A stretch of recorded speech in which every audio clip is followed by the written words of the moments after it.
A mídia, de um modo geral, tanto a grande mídia, a mídia tradicional, profissional e também as redes sociais têm tratado de forma muito intensa nos últimos dias sobre a adultização de crianças, né? Isto é, o comportamento de tratar as crianças como se fossem adultas ou exigir delas comportamento de adulto. Então esse é um tema que tem ocupado muitos espaços aí sociais, das mídias sociais e também da grande mídia, e é também o tema do programa Papo Dinâmico, que já está no ar.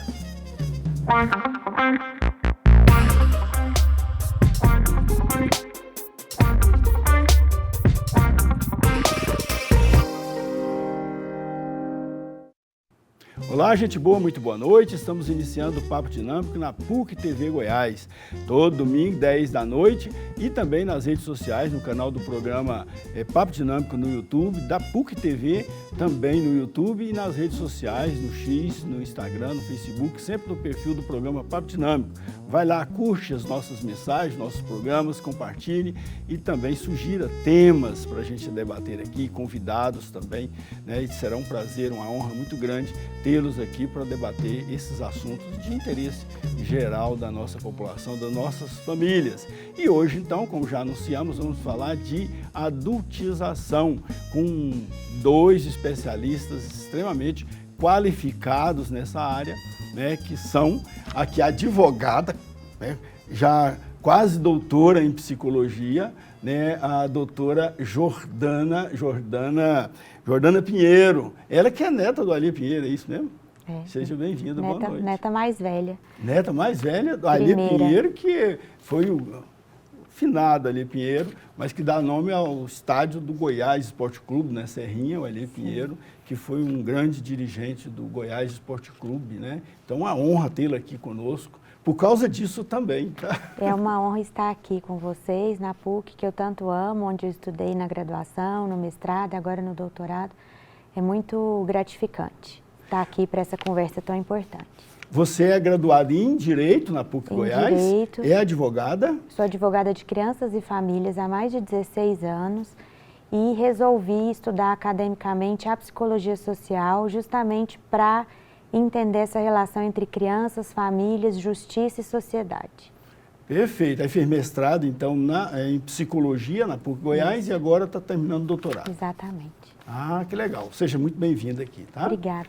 E também já o nosso conhecido aqui, mestre, né, professor Adson Arantes, muito obrigado pela presença, boa noite. É um prazer estar aqui dividindo com Jordana, né, esse lugar tão importante e com um tema que vem à tona agora. Eu acho que é muito importante que realmente as pessoas elas comecem a refletir sobre como que elas estão cuidando das nossas crianças. Muito bom estar aqui, viu, professor Daniel? Você também é professor do curso de Psicologia da PUC. Sou professor do curso de Psicologia da PUC desde 1998. Perfeito. Um tempinho aí, né? Então, vamos começar o nosso tema aqui. O que significa o termo adultização e como ele se manifesta no dia a dia das crianças? Vamos começar aqui com a doutora Jordana Pinheiro. É interessante como esse vocábulo viralizou, né? E todo mundo está repetindo a adultização, às vezes sem muita reflexão sobre o que é, afinal, a adultização. Ao meu ver, a adultização é sempre que nós, adultos, sociedade, famílias, escolas, colocamos as crianças em situações, em condições em que a fase especial de desenvolvimento delas, de infância e adolescência, não é respeitada. Uma das formas disso acontecer é na erotização, quando a gente vê conteúdo totalmente desproporcional para a idade e que é veiculado de forma muito natural nas redes sociais, crianças com dancinhas, né? De fato erotizadas sem compreender os riscos que aquele conteúdo representa para o seu desenvolvimento, mas não só na erotização. Quando a gente vê também crianças discutindo finanças, discutindo negócios, dando dica questão de religiosa monetização, também, né? Questão religiosa ou político-partidária, em que a criança não sabe a que situação ela vai ser levada na escola, por exemplo. Ou quando a gente vê crianças exploradas para o trabalho, fora de hora. Quando a gente vê crianças não brincando e pedindo dinheiro na rua. Tudo isso é adultização, né? É lógico que o vídeo que viralizou no YouTube levou a situação mais para a discussão da erotização e para o risco, né, da pornografia, da exploração. Eu acho que é importante, você traz alguns pontos, professor, em relação a essa questão de não trazer essa reflexão só para a erotização, mas a forma como os pais colocam essa criança dentro de casa, porque nós temos aí o desenvolvimento infantil, a importância dessa relação com o brincar, com esse mundo lúdico, e que esse tipo de relação pai e filho faz com que essa criança ela fique realmente num lugar e aprisionado, e eu vejo isso no consultório de pessoas que tiveram um pacto ali com o pai e com a mãe de serem adultos muito cedo, e aí sofrem essas consequências no futuro. E aí essa criança que está vivenciando isso, ela não tem a noção de futuro.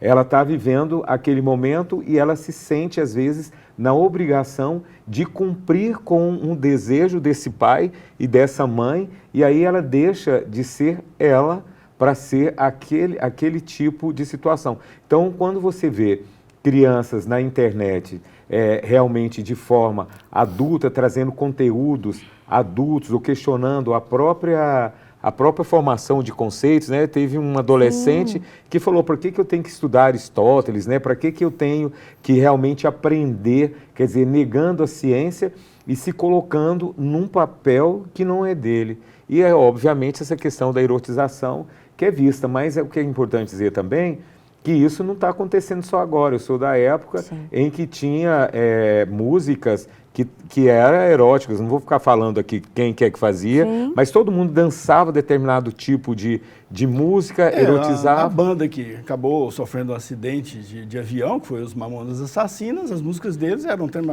músicas extremamente escrachadas, impróprias para criança, e, no entanto, as crianças eram as que mais gostavam das músicas deles. E às vezes dentro de um ambiente Não sei se vocês chegaram a conhecer essa fase dos Mamonas Assassinas. Mas eu estou lembrando de Gretchen, de coisa mais antiga, né? Sim. A forma como era colocado os programas infantis, né? A própria apresentadora, né, com colãs, incentivava todo esse processo, e a própria forma dessa expectativa de ser uma modelo, né, uma pessoa sendo colocada em um lugar adulto. Mas isso acontece quando você vai numa festa, né? Você leva criança ou vai num bar. Aí coloca o tchan e põe as crianças para dançar e ainda faz concurso ainda. Mas eu vejo, professor, num lugar que é de adulto, né? Você vai num restaurante, está lá as crianças, nem é a questão da erotização, mas num lugar que tinha que estar dormindo, que tinha que estar repousando e está ali vivenciando essa situação. Então, é importante que a gente pegue toda essa forma, como é que a gente realmente educa nossos filhos. E o advento da tela, né, ainda complica muito mais, que essas crianças elas vão sendo estimuladas a vivenciar situações que são prejudiciais ao desenvolvimento infantil e adolescente. Tem um fator importante que o Dr. Watson coloca, que para a psicologia existe um duplo aí dessa criança. Primeiro, a infância enquanto um tempo constitutivo do sujeito. Então, é um sujeito de direitos, como diz o ECA e a nossa Constituição, mas é um sujeito de direitos em desenvolvimento que merece proteção absoluta do Estado, da sociedade, da escola e da família, porque é um tempo de Constituição.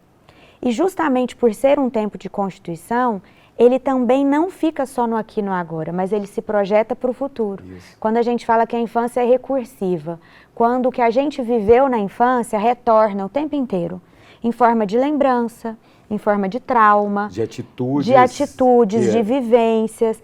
Então isso também é muito sério, porque o dano da adultização é naquele momento, porque a infância está deixando de ser vivida plenamente no brincar, no lúdico, que é a forma que a criança tem de começar a entender o mundo, é com o brinquedo, né? É com a música, é com a cantiga, é com a professora. Ela tem um espaço e um tempo que precisam ser preservados. Mas, para além disso, existe uma projeção nefasta para o futuro desse adulto.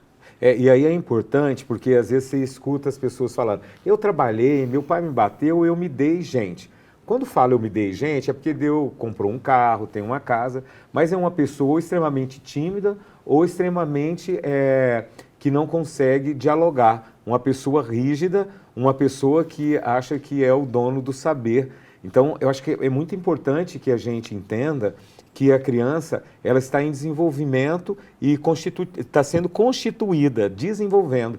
E o nosso cognitivo, né, a criança ainda não está com o cognitivo amadurecido, né, para entender aquele espaço em que ela vivencia.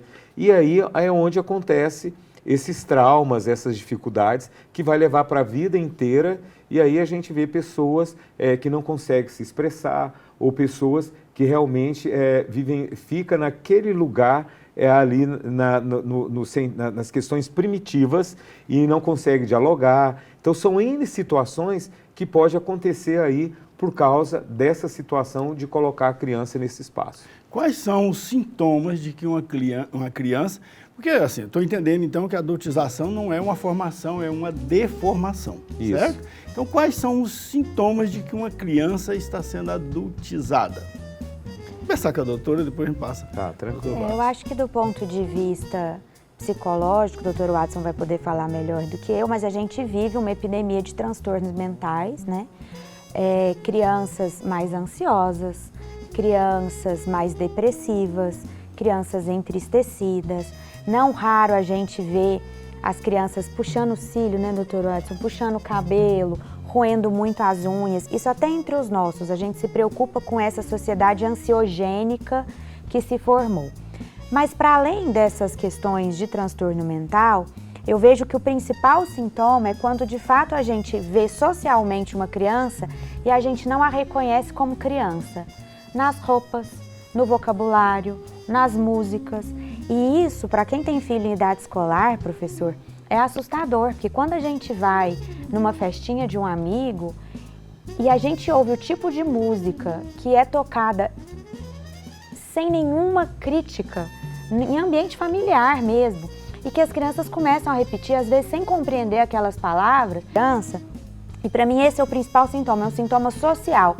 Você não enxerga a criança, você não enxerga essa fase lúdica, essa fase de descoberta, é sempre algo muito antecipado e uma precocidade que não é necessariamente intelectual, cognitiva, do saber, não é essa precocidade, é uma precocidade social, do vestir, do dançar, do se comportar de maneira, até às dos vezes... gostos também, que às vezes gosta de uma Exatamente. música que não é a música própria. Mas eu acho que é importante a gente puxar como é que é o comportamento dessa criança quando percebe que ela está sendo tirada desse processo da infância.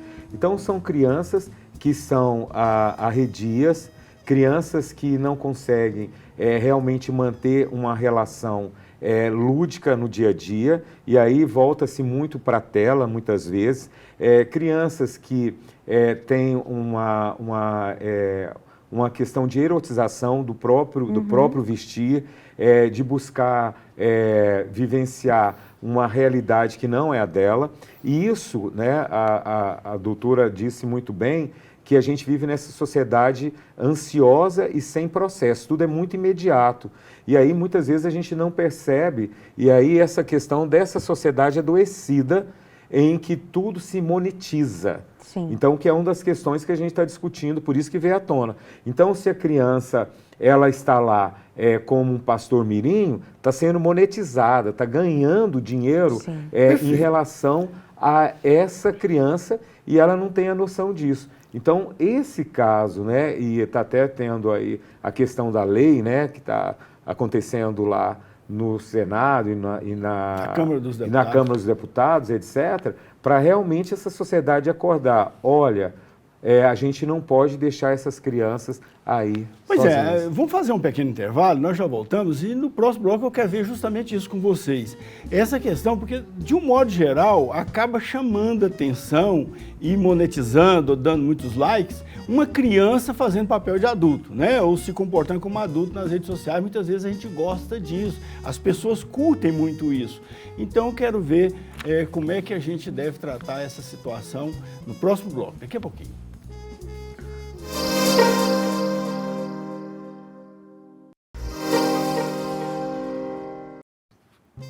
De volta com o Papo Dinâmico na PUC TV Goiás. Eu quero saber do nosso entrevistado aqui. Nós estamos falando hoje sobre adultização e nossos entrevistados, o professor Watson Arantes e a professora Jordana Pinheiro, né, estão aqui falando sobre esse fenômeno e adultização.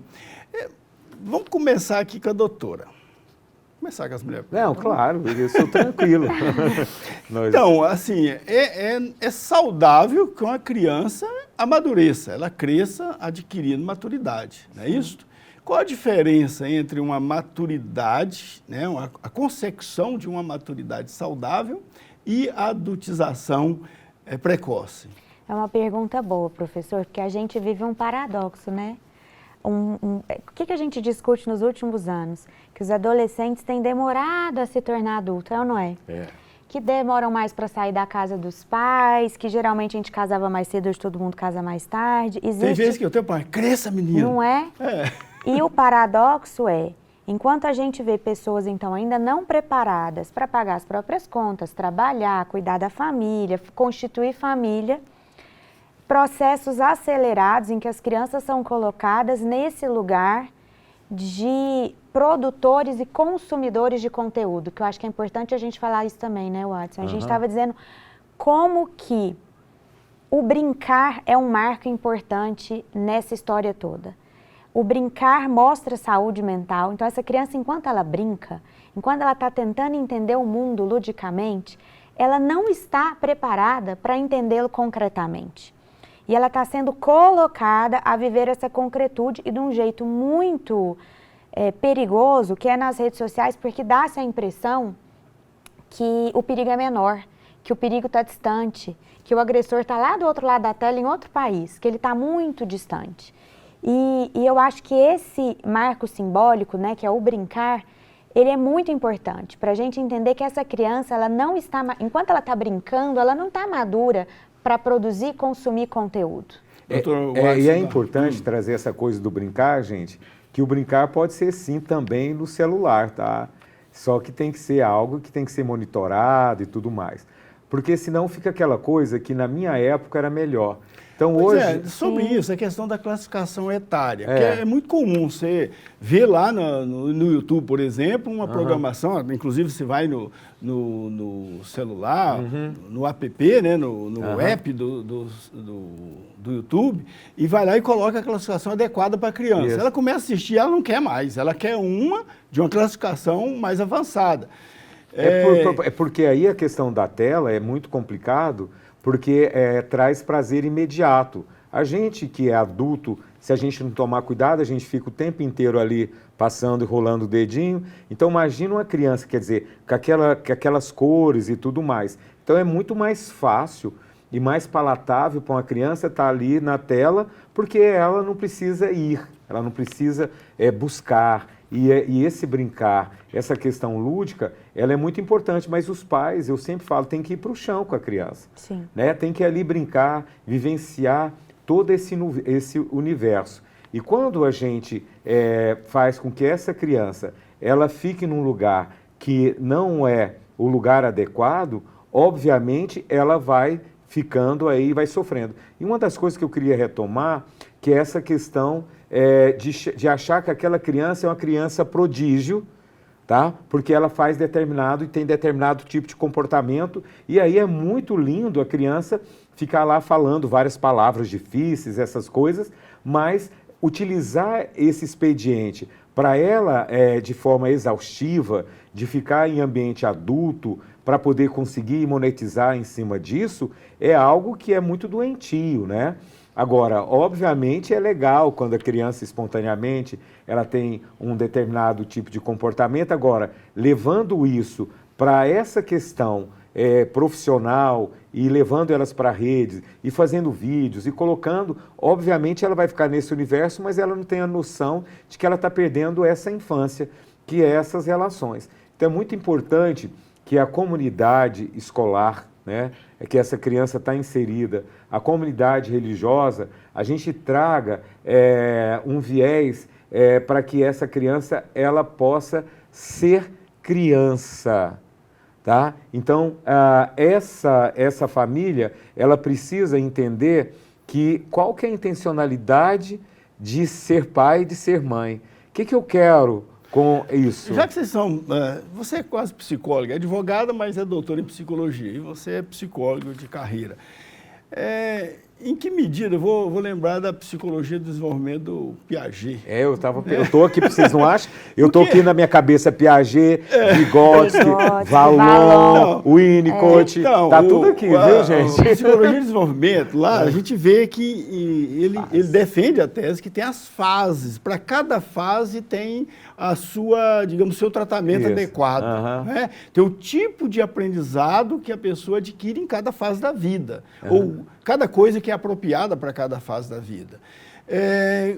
Mas parece que a educação, de um modo geral, nem sempre segue isso, às vezes até influenciado pela mídia. Então, em que medida a internet, as redes sociais, influenciam nessa adultização, digamos assim, contrariando toda a fundamentação teórica? Mas o que é importante, professor, que atrás da internet tem um homem, tem a mulher, tem a família, tem os conceitos, tem a questão da própria indústria farmacêutica, da indústria da beleza, da indústria de tudo, que tem que se vender. Então, quando você vai num supermercado, você pode olhar que nas prateleiras mais baixas está tudo colorido, né? Então, é o consumo e buscando o consumo exacerbado dessas crianças. E a internet, ela também tem isso. Então, obviamente, você está trazendo o Piaget, e aí a gente tem Vygotsky também, mas o Piaget, então ele fala de fase. Então, determinada fase, a criança está na inteligência prática, é na inteligência de que esse copo, de repente, vira um objeto e você cria uma imagem aqui, e essa criança, ela vai, nesse momento lúdico, ela vai vivenciando isso, cria ali o amigo imaginário, e isso tudo é perdido quando essa criança é tirada desse lugar. E aí, obviamente, vai ser prejudicial para a vida dela no futuro, e isso é levado no momento em que você, no momento, às vezes, de uma separação, ou de perder um emprego, ou de viver essa sociedade que é tão esticada, e aí o limiar de frustração, ele fica baixo. E o limiar de frustração sendo baixo, aí tem a questão do autoextermínio, que tem aumentado. Então, são situações em que a gente tem que colocar aqui, nesse espaço de discussão, que é a preparação dessa criança para essa vida que não é fácil, que é a vida adulta. Mas, para isso, ela tem que vivenciar esse momento lúdico, como a Jordana fala, que é a questão do brincar, que são as relações familiares, que é a relação com a escola, com a igreja, dependendo da religiosidade de cada um. Duas coisas me ocorreram aqui, ouvindo o meu colega. A primeira, ele falando, né, dos estágios do desenvolvimento do Piaget, né, que o professor trouxe, e eu me lembrei do Vygotsky, quando ele fala da mediação desse adulto responsável, né? A criança, ela não conhece o mundo sem essa mediação, e essa mediação tem que ser competente, ela tem que ser pensada, né? A professora, quando planeja ali uma aula não planejada, ela não é tão boa como uma aula que é pensada a envolver as crianças. Pai e mãe também têm essa tarefa, né? De proporcionar mediações que sejam produtivas. Eu não sou uma mãe zero telas. Aquilo que você acabou de dizer, que como na minha época era melhor, eu não sou zero telas porque o nosso mundo é um mundo digital, né? Mas eu sempre tentei mediar, falando, será que esse programa não é mais interessante que esse? Isso. Ou, nossa, esse programa ele também, é princesa tal, olha a fantasia, olha a música, porque você consegue tirar da imagem, né? Pra prática, que é vestir a fantasia, pegar a maçã da Branca de Neve, desmaiar, e fazer um teatro, e brincar com aquela boneca, e cantar a música, porque você materializa o brincar e possibilita que essa criança viva esse momento de desenvolvimento que ainda é incipiente, mas muito rico. E a outra coisa que me ocorreu é pensando nessas plataformas de foto. Nem sei se eu posso dizer o nome ou não, mas todo mundo sabe qual é o nome, né? Que todo mundo tem, a gente tem lá a rede social que a gente compartilha fotos. Sim, não tem problema. Fotos? Qual? O Instagram. Instagram. E o Instagram, quando surgiu há muitos anos... O nosso programa, inclusive, nós vamos divulgar lá no Instagram. O Instagram não podia nem ter texto. No início era um álbum de fotos que a gente dividia com amigos. Eu estava vindo para cá, ouvindo uma especialista sobre esse tema, e ela falando, gente, ela estuda redes sociais. O Instagram deixou de ser isso há muito tempo. Muito tempo. O Instagram é uma plataforma de comércio. E comparação, né? Em que tudo é vendido, tudo é monetizado. Não existe uma rede social franciscana que trabalhe para o bem, para a beleza e para a disseminação da verdade. Do amor. É dinheiro.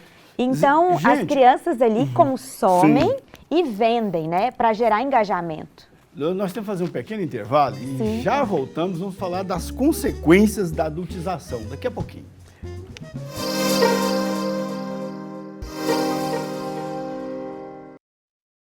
De volta com o Papo Dinâmico, hoje nós estamos falando de adultização com a doutora Jordana Pinheiro e também com o professor Adson Arantes, adultização. Então, nós vamos falar das consequências nesse bloco, mas eu queria que você deixasse um pouquinho claro, né, que a fantasia, o lúdico, né, ele é muito apropriado para a formação da criança, não há nada de errado nisso, certo? É claro que não. E o que é importante, só para vocês poderem entender sobre essa questão quando acontece a adultização.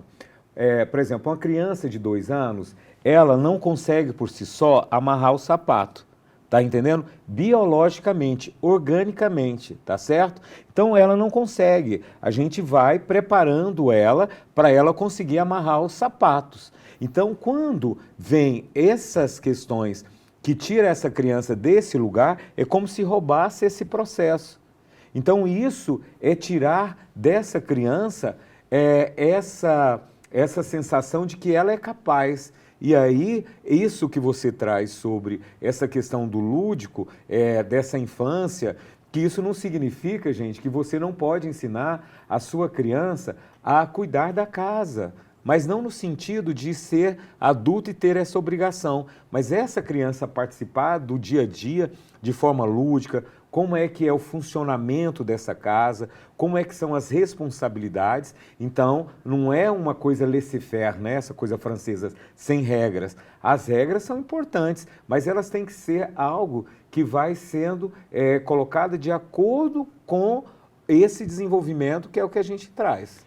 Eu sinto que existe uma dificuldade da sociedade, hoje até das escolas e das famílias, entender o que é criança, né? Se a gente olha historicamente, essa ideia de criança, ela é muito recente. Esses dias eu estava vendo a história dos meus antepassados. A minha trisavó, não é tanto tempo assim, casou aos 11 anos. Era muito comum que os nossos antepassados casassem precocemente, trabalhassem muito antes disso. Meu trisavô era pastor de ovelhas aos 8. O outro filho dele, mascate, aos 8. Então, isso eu estou falando do início do século passado. É pouco tempo, se a gente olha historicamente. Roça mesmo, a gente fala na roça, né? No até interior, hoje. até hoje as crianças trabalham junto com os adultos. Exatamente. E aí a gente tem um processo histórico que foi distinguindo essas fases do desenvolvimento para que a gente entendesse a criança, depois disso o adolescente, o jovem adulto, depois aqueles que já estão em processo de envelhecimento e até o idoso. Então, isso é fruto de uma compreensão histórica e social de conceitos que a gente vai construindo aos poucos. E eu penso que a gente, enquanto sociedade brasileira, porque existem sociedades que estão mais à frente nisso, não só nos marcos legais, mas sobretudo na efetivação de direitos, falta à nossa sociedade compreender essa criança no momento especial de proteção, que é o que o ECA fala. O ECA fala nessa proteção absoluta. Você citou o ECA várias vezes, é o Estatuto da Criança e do Adolescente. Que é de 1990, ou seja, já tem um tempinho, e ele até hoje é incompreendido por escolas, por famílias. E as pessoas falam, não, mas criança não tem que ter direito, né? A gente escuta aqui, né? Criança tem que ter direito de proteção. Sim. E o ECA está para isso, né? A criança não só tem direito, como ela tem um direito absoluto. O ECA fala numa prioridade absoluta e numa proteção integral dessa fase do desenvolvimento, justamente por ser período de constituição e de repercussão na vida adulta. E por que é que tem o Estatuto da Criança e do Adolescente, o Estatuto da Pessoa Idosa ou da Pessoa com Deficiência? É porque, espontaneamente, a sociedade não consegue fazer isso. E aí vem o Estado para poder colocar parâmetros ou dosimetria, não sei como é que fala aí no direito, para poder essa sociedade entender que não pode avançar. Por exemplo, eu trabalho com pessoas idosas e vejo aí uma forma muito dolorosa de invisibilidade dessas pessoas que vão envelhecendo. E tanto de um lado como de outro, a visibilidade é também diferente a invisibilidade. E nesse momento nós estamos trabalhando a visibilidade e o que a Jordana está falando. Quer dizer, trazer essa criança para o centro, mas realmente perceber que essa criança ela tem que ser vista como tal. Escuta, quais são os impactos emocionais e psicológicos da adultização? Eu penso que um impacto muito grande é a não maturação do processo constitutivo. É pular etapas, como o professor estava falando do cadarço. É você se colocar numa situação que você não estava pronto para tal, né? Como essa produção de conteúdo. De certo modo, então, uma criança que tem um comportamento de adulto, ele se bloqueia no sentido de se tornar adulto? Eu acho que tem um buraco ali constitutivo muito grande. E aí é interessante, vão ser pessoas mais deprimidas, pessoas que realmente inseguras, pessoas que vão ter comportamentos que não conseguem ter possíveis relações mais duradouras. É tanto que a gente está vivendo uma sociedade líquida, né? O Zygmunt Bauman fala disso, uma sociedade em que se coisifica as relações. Então as pessoas estão sofrendo, mas o limiar é tão pequeno que, de repente, é como se tivesse numa loja, escolhesse uma roupa, mas não ficasse muito bem, então agora eu tenho outro para escolher, e aí as relações, elas ficam fluidas, né? É uma falta de inteireza, eu penso. Inteireza. Essa inteireza do processo constitutivo, que é respeitar os tempos. Agora, para além da falta de inteireza, eu vejo os traumas, porque eu estava ouvindo histórias ali de adolescentes que agora, aos 18, questionam esses pais do sharing, do excesso de compartilhamento da vida privada, né? Quando menstruou, quando fez o primeiro xixi no pinico, aquilo tudo foi compartilhado e hoje essas crianças são adultos, eles namoram, estão no mercado de trabalho, estão na faculdade. E de repente vem aquela imagem. E vem a imagem que era algo muito privado, doméstico e que foi escancarado, foi publicizado. E para além disso, o mais grave, que a repercussão é jurídica e criminal, é de nessa adultização propiciar, possibilitar, permitir que essa criança seja vítima de crimes. Porque na hora que ela está adultizada, e aí mais exatamente erotizada, ela está mais suscetível a criminosos. E ela fica vulnerável, vulnerabilíssima. Né? E aí as pessoas que estão do outro lado da tela, elas vão instigar essa pessoa que está ali na puberdade, os hormônios, então está tudo sendo ali envolvido e aí de repente você escuta um adolescente de 13 anos fugiu de casa, não foi encontrado, ou se encontrou, foi vista com pessoas mais velhas. Automutilação, né? Automutilação, cirurgia plástica precocíssima, eu estava vendo ali meninas de 14 tirando costela para ter cinturinha, além da gestação fora de hora, eu acho que é uma quantidade de consequências. De doenças venéreas, né?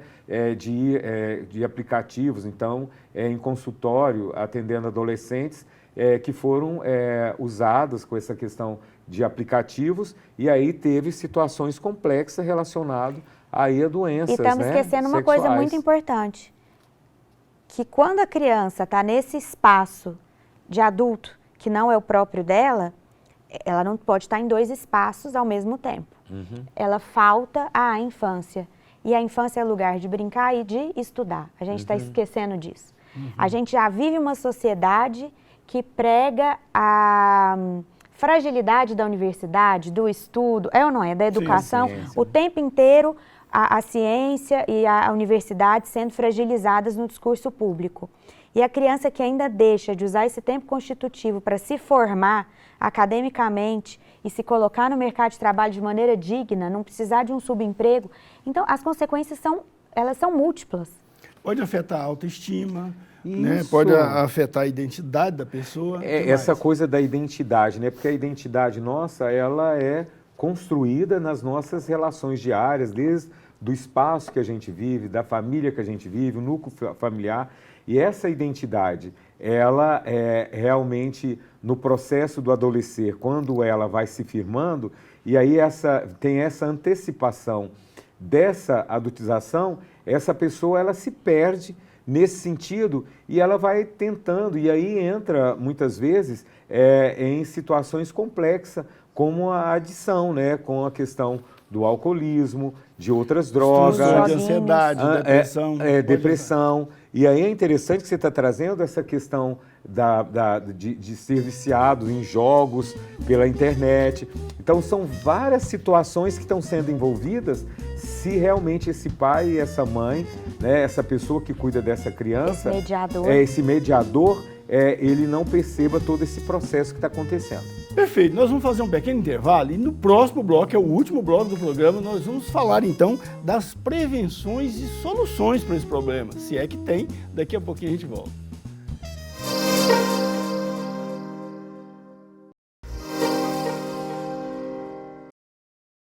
De volta com o Papo Dinâmico, hoje falando de adultização, com a doutora, quase doutora Jordana Pinheiro e com o mestre aqui, professor Adson Arantes. Nós estamos falando, Adson Arantes é psicólogo, professor e psicólogo, e você é advogada, né, Jordana Pinheiro, advogada, e também fez mestrado em psicologia, agora está terminando o doutorado em psicologia, sob a orientação da professora Sônia Margarida, não é isso? Exatamente. Então, você só tem referências boas. Graças Torcedora a Deus, do Goiás, pero no mucho. É aquela torcedora não muito praticante, né? Então, vamos ver. O que você aconselha aí para o nosso telespectador, né, sobre essa questão da adultização? Eu acho que como mãe, eu vou falar como mãe, a gente tem que tentar adiar ao máximo o encontro das crianças com essas referências digitais. Então, eu vejo muito, os amiguinhos dos meus filhos às vezes falavam assim, eu sigo o youtuber tal, eu sigo o youtuber tal. Isso, eles pequenininhos, 2, 3 anos, me davam notícia. Eu não deixava em casa, nunca deixei, não deixo até hoje, eles seguirem. Eles não têm youtuber de estimação, eles não têm influencer, que essas palavras, eu até, quando eles aprendem, não é por meu intermédio. Quando vem da escola, eu também faço essa mediação, olha, isso não é para criança, né? A gente pode assistir TV, vamos assistir. Quem diria que a Disney, professor, seria a grande aliada das mães, que tem filmes legais, histórias de 2 horas, que forçam a criança a aguardar, né, o processo de assistir por 2 horas, porque as crianças nesses vídeos de 15 segundos do TikTok, elas perderam até o tempo de espera. Então, como mãe, o que eu vejo que funciona é adiar esse contato, permitir que o contato com a tela seja mediado com inteligência, escolhendo os melhores programas e situações que a gente possa trazer para o concreto da vida, para o brincar, para a música, para vestir fantasia, para fazer teatro. Lançar a mão dos dispositivos culturais, né, professor?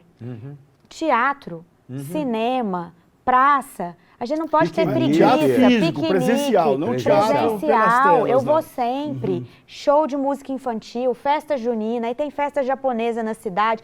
A gente tem que lançar a mão dos dispositivos culturais, porque o que acontece? A internet deu para a criança a possibilidade dela não sentir ócio, dela não ficar tendo que inventar, o que eu vou fazer agora? As crianças ficam mais impacientes. Então, eu acho que dá essa gama de possibilidades do criar, a gente precisa fazer essa mediação mais ativa. Também, desenhar, canetinha, massinha de modelar, aula de cerâmica, aula de circo. Eu sei que a gente fala, às vezes, de uma posição social privilegiada de poder escolher.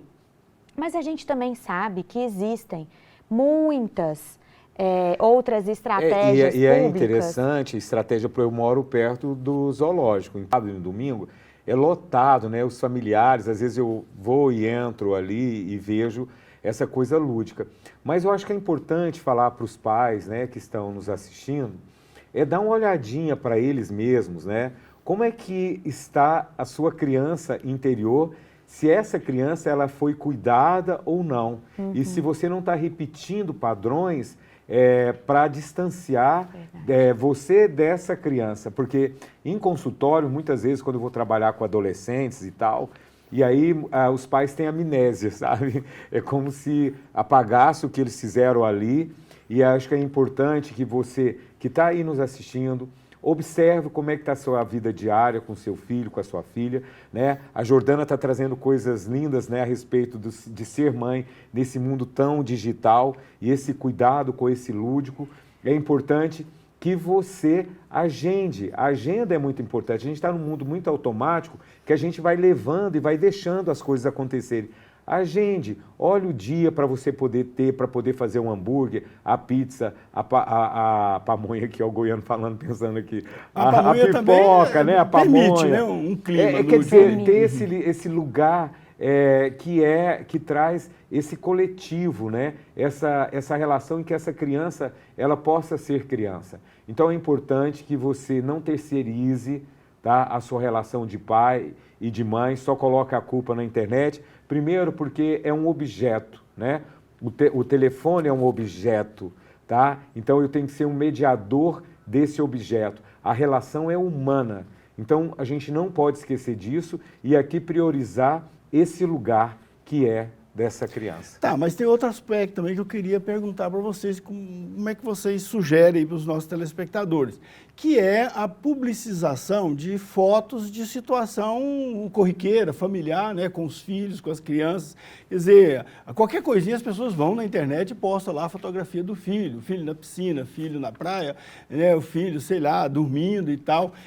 É adequado fazer isso? Não é hoje, ainda mais aí com inteligência artificial, que as pessoas podem pegar a imagem e transformar a imagem em outra coisa. Não é um risco muito grande também expor nas redes sociais fotografias que mostram, digamos assim, o cotidiano das crianças? É um risco, professor. E eu vou dizer para o senhor que, me preparando aqui para essa conversa, eu fui ouvir especialistas e me assustei.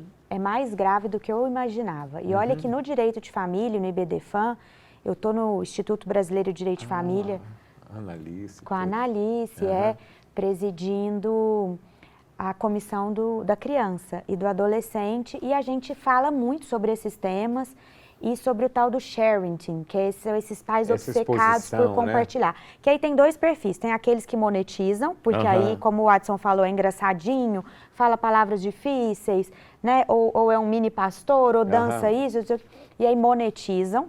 E aí essa dificuldade de entender a infância como um tema, como um período que não produz financeiramente, um período improdutivo financeiramente, e para a gente só interessa aquilo que produz, tem esse perfil de pais, que tem canal aberto e tal, mas tem os outros também, que têm perfis fechados e acabam ficando viciados em, tá na escola, uniforme, tá na aula de natação, e às vezes tá de sunga, de maiô. E aí, ouvindo as especialistas, eu fiquei muito mais preocupada e te digo que vou rever até a forma como eu lidava com as minhas redes sociais. Tive essa conversa com meu marido hoje no café, antes de vir, falando, é muito sério, porque com a inteligência artificial eles conseguem destacar voz, rosto e fazer vídeos, não é nem outras imagens. Sim. Vídeos com conteúdos libidinosos e vender isso para um mercado que monetiza cada vez mais esse tipo de conteúdo, né? que compra. Sim. E eles se encontram. Então, hoje, como advogada, a minha orientação é para que a gente não compartilhe até que haja, pelo menos, um marco civil.